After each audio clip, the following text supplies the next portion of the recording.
城中城这场的大火夺走着46条宝贵的性命，嘛，互未少的家庭因为安尼来气角。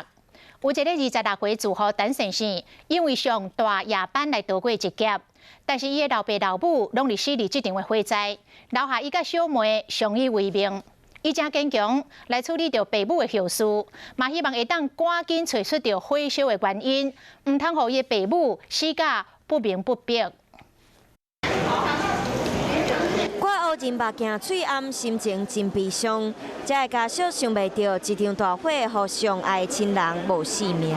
爸妈两个都住在里面。工作人员甲家属扶咧到殡仪馆指认，大部拢行甲真艰难。其中一位26岁单身生，伫这场意外失去爸母。妈妈有肺腺癌，脚有开过刀，所以走路不太方便。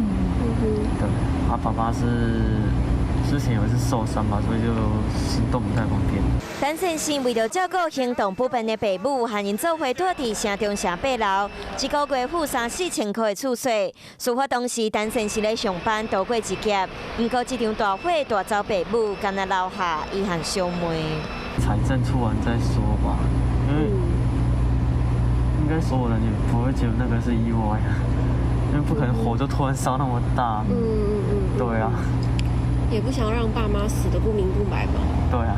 城中城大火已经夺走46条无辜的性命，嘛，互真侪家庭拢破碎。即马陈先生敢若毋望赶紧调查清楚导火原因，互家属一个交代。